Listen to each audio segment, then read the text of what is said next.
con el estado de salud. ¿Cómo te va? Buenas tardes. Con el estado de salud de la madre del presidente Javier Milei, Luján Alicia Lucic, de 73 años. Una noticia favorable en este caso, una mejora en su cuadro de hipertensión. Recordemos, fue internada en este hospital Sanatorio Otamendi de la zona de Palermo, Recoleta, cerca de las 2, 3 de la madrugada, cuando sufriera un pico de presión, de hipertensión. Fue ingresada a la terapia intensiva para realizarse diferentes estudios. La noticia, quizás de la última hora, tiene que ver con la mejora en su estado de salud. Fue derivada de la terapia intensiva a una sala común ubicada en el 4.º piso de este sanatorio Otamendi. Y también la información, ya se retiró Karina Milei, la hija de la paciente, secretaria general de la presidencia. Estuvo aquí durante varias horas por la mañana acompañando a su madre. Estuvo aquí en el estado de salud. Ya podemos confirmar que mejoró ese pronóstico que estaba reservado, ahora estable, y se retiró la secretaria general de la presidencia sin hacer declaraciones, pero la buena noticia, María Laura, es que mejora la salud de la madre del presidente Javier Milei.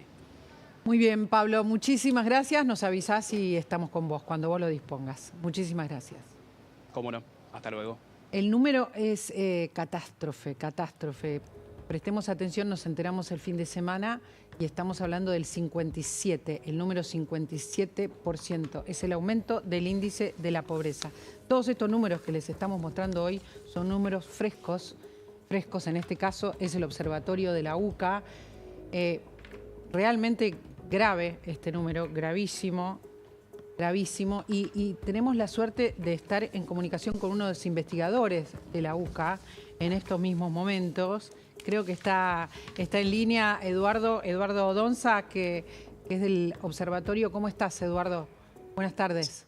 Sí, buenas tardes, gracias por el contacto. El número, quiero ver ese número porque cuando lo vimos no lo podíamos creer, cuando lo vimos en los portales. No imaginábamos que iba a ser el salto tan brusco.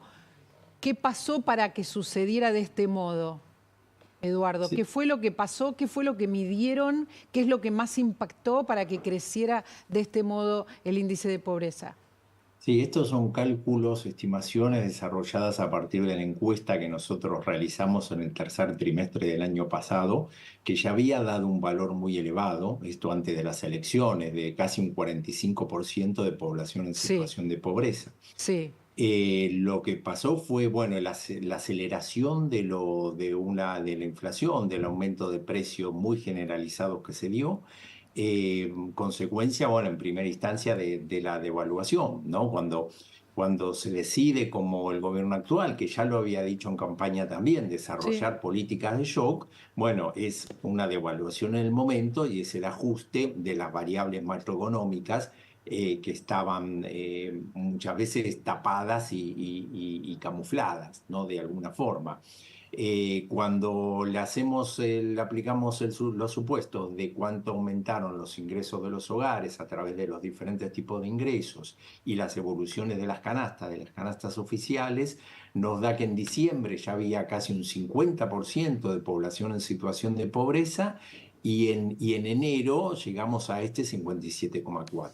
Básicamente es consecuencia del aumento de los precios y de la recuperación de los ingresos de la familia que, a ver, como lógicamente de mínima vienen atrasados, ¿no? Después, otro interrogante muy grande que queda es si los ingresos de la familia van a tener capacidad tan importante de recuperación, ¿no? Eso lo veremos en el futuro, es un escenario difícil, ¿no?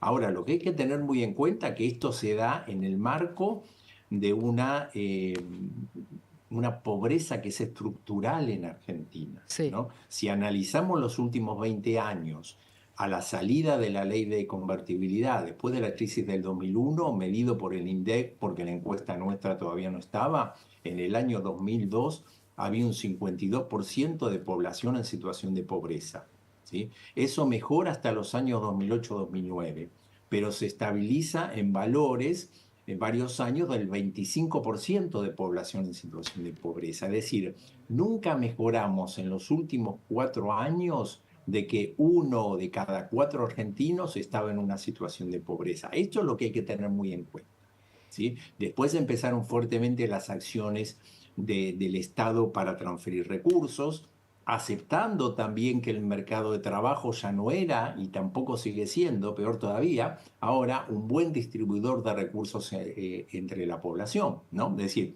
Esto no lo teníamos en la década del 70 o década del 80. ¿Por qué? Porque teníamos un mercado de trabajo que no estaba tan precarizado, que había un trabajo de calidad para la mayoría de las personas, y hemos empezado un proceso a partir de la década del 90, pero que después no nos hemos recuperado en forma significativa, de que el mercado de trabajo es muy precarizado.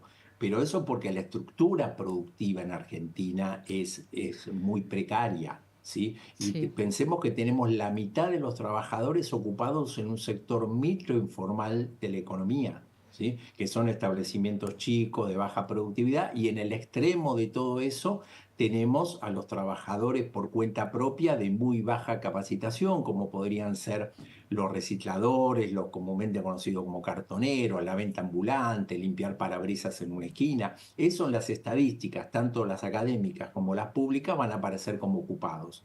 Pero el empleo es de muy baja calidad. eh, Si no solucionamos ese sí, problema central de la sí. estructura productiva, no va a mejorar ni el mercado de trabajo ni la calidad de vida de la población.